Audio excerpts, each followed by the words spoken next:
नमस्कार दोस्तों, आज मैं सदानंद बर्मन आज यूपीएससी ईपीएफओ 2017 के मैथ के क्वेश्चन का हम लोग एनालिसिस करेंगे, जो प्रीवियस ईयर में क्वेश्चन पूछे गए थे।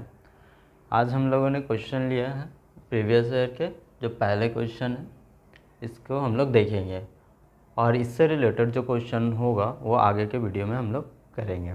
तो आज हम लोग प्रीवियस ईयर का एनालिसिस कर रहे हैं।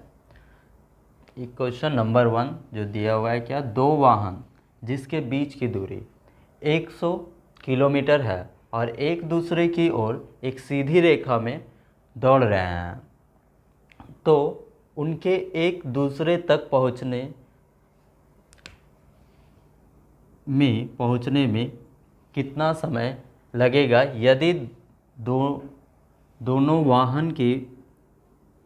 यदि दोनों वाहन की गति क्रमशः 45 किलोमीटर प्रति घंटा और 80 किलोमीटर प्रति घंटा है। दोनों वाहन की गति क्रमशः 45 किलोमीटर ये पहले वाहन की है और ये दूसरे वाहन की गति दी हुई है। तो ये दोनों एक दूसरे तक पहुंचने में कितना समय लेंगे।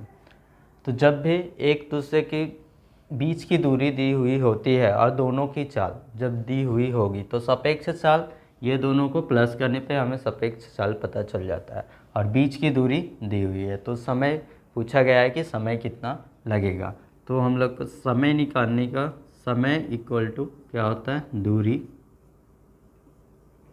बटा चाल, लेकिन जो कि समय का फॉर्मूला होता है दूरी बटा चाल।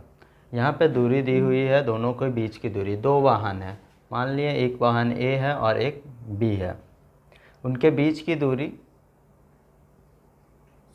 100 किलोमीटर है और वाहन ए की जो चाल है, वाहन ए की चाल 45 किलोमीटर पर आवर है, किलोमीटर पर आवर, और वाहन बी की जो चाल है वो 80 किलोमीटर पर आवर है।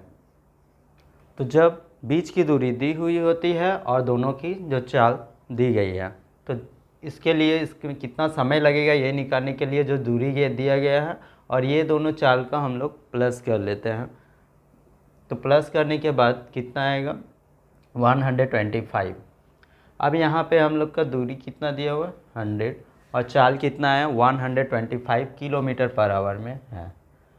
तो यहाँ पे जो समय आएगा वो आवर में आएगा। हम लोग 25 से इसको कैंसिल कर लिए 4 टाइम में और 5 टाइम में, 4/5 आवर आया। और इसको जब हम लोग मिनट में बदलना होगा क्योंकि आंसर मिनट में दिया गया है, तो इसको 60 से इंटू कर लेंगे। 60 से इंटू करने के बाद 4 12 जा 48 मिनट आंसर है। तो इसका आंसर 48 मिनट हो गया। अब हम लोग नेक्स्ट क्वेश्चन करेंगे। अब हम लोग क्वेश्चन नंबर 2 सॉल्व करेंगे। क्वेश्चन नंबर 2 में क्या बोला गया है, एक क्रिकेट बैट 20% डिस्काउंट पर खरीदा गया है। यदि बैट का विक्रय मूल्य 100 रुपया है तो इस बैट का प्रारंभिक मूल्य कितना होगा, ज्ञात करना है। तो ये profit and loss discount chapter का क्वेश्चन है। अब इसको किस तरह से सॉल्व करेंगे कि विक्रय मूल्य, बैट का जो सेलिंग प्राइस दिया हुआ है, सेलिंग प्राइस जो बैट का दिया हुआ है वो दिया 1000। अब 1000 देखना होगा कितना परसेंट का वैल्यू है। तो ये 20% डिस्काउंट, तो हम लोग CP कितना एज्यूम कर लेंगे, लेट CP जो है वो 100 होता है और उसमें 20% डिस्काउंट मीन्स 100 का 20 डिस्काउंट करेंगे तो 80। तो ये 80 का वैल्यू है, मीन्स 80% में सेल किया गया। और हमको निकालना है कॉस्ट प्राइस। तो कॉस्ट प्राइस जब निकालना होगा तो CP निकालने के लिए 1000 डिवाइड बाई 80 इंटू 100 कर देना है, यहाँ से CP आ जाएगा। हम लोग इसको कैंसिल कर सकते हैं 4 से 2 टाइम्स में, 4 से 25 एंड 0, 2 से 5 टाइम में, 25 5 जा 125 एंड 0। तो ये आ गया आपका क्वेश्चन नंबर 4, ऑप्शन 4 आंसर। अब हम लोग क्वेश्चन नंबर 3 सॉल्व करेंगे। क्वेश्चन नंबर 3 में क्या बोला है, 10 सेंटीमीटर ऊंचाई के एक घन बक्से के अंदर रखी जा सकने वाली ऐसी गोलाकार गेंद की अधिकतम संख्या क्या होगी यदि प्रत्येक गेंद की त्रिज्या 1 सेंटीमीटर हो। तो यहाँ पे हम लोग घनाकार बक्से जो दिया हुआ है, घनाकार बक्से की 10 सेंटीमीटर ऊंचाई है, तो घनाकार जो बक्सा होगा उसका प्रत्येक भुजा जो होगा वो बराबर होगा।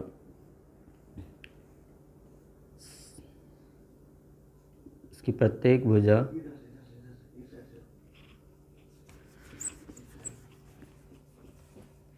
घनाकार बक्से की प्रत्येक भुजा बराबर होगी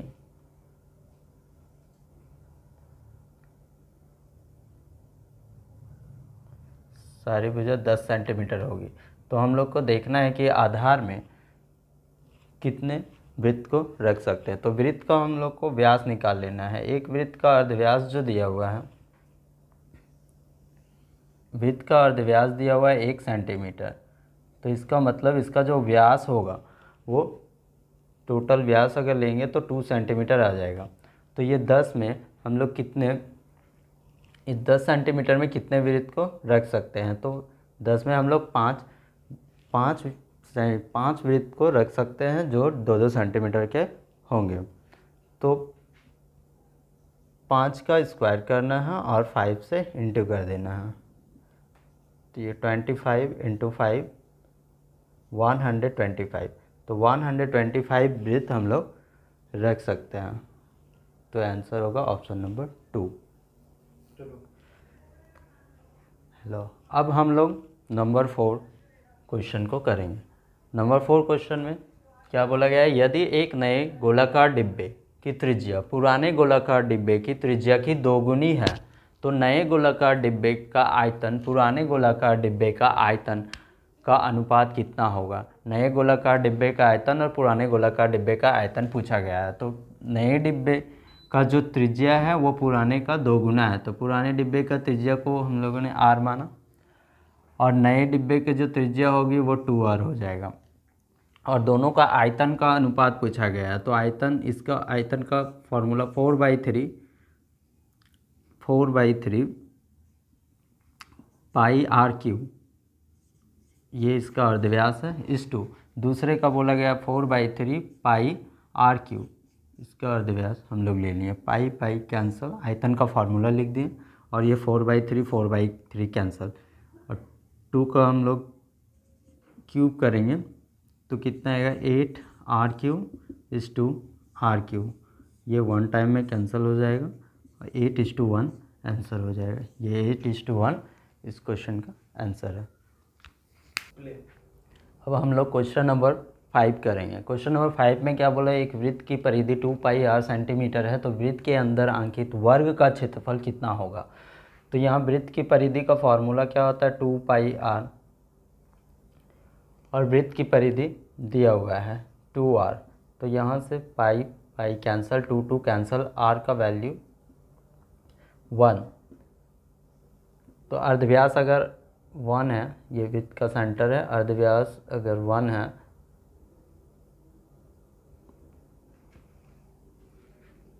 व्यास होगा वो 2 सेंटीमीटर होगा। तो व्यास 2 सेंटीमीटर है तो हम लोग वर्ग का जो क्षेत्रफल, क्वेश्चन नंबर 5 लेंगे। क्वेश्चन नंबर 5 में क्या बोला गया है, क्वेश्चन नंबर 5 में बोला गया है एक वृत्त की परिधि 2πr सेंटीमीटर 2π सेंटीमीटर है तो वृत्त के अंदर अंकित वर्ग का क्षेत्रफल कितना होगा। तो यहाँ पर सर्कल, हम लोग सर्कल ड्रॉ कर लेंगे और एक वर्ग बना लेंगे। वृत्त का परिधि दिया हुआ है 2π, तो वृत्त की परिधि का फॉर्मूला क्या होता है 2πr और परिधि यहाँ पे दिया हुआ है 2π। तो पाई को कैंसिल कर लेंगे, 2 को कैंसिल कर लेंगे, 1 टाइम में कैंसिल होगा। तो r इक्वल्स टू कितना है 1 सेंटीमीटर। तो यहाँ पे हम लोगों को अर्धव्यास पता चल गया है 1 सेंटीमीटर है। अगर अर्धव्यास 1 सेंटीमीटर है तो इस वृत्त का व्यास कितना होगा 2 सेंटीमीटर। 1 + 1 2 हो जाएगा। और जब ये 2 सेंटीमीटर हो गया तो ये वर्ग का विकर्ण है। तो वर्ग का विकर्ण है तो वर्ग को हम लोग रंबस के क्षेत्रफल का फॉर्मूला से भी निकाल सकते हैं अगर विकर्ण पता हो तो वर्ग का क्षेत्रफल क्या हो जाएगा, जो वर्ग का क्षेत्रफल पूछा गया है, वर्ग का क्षेत्रफल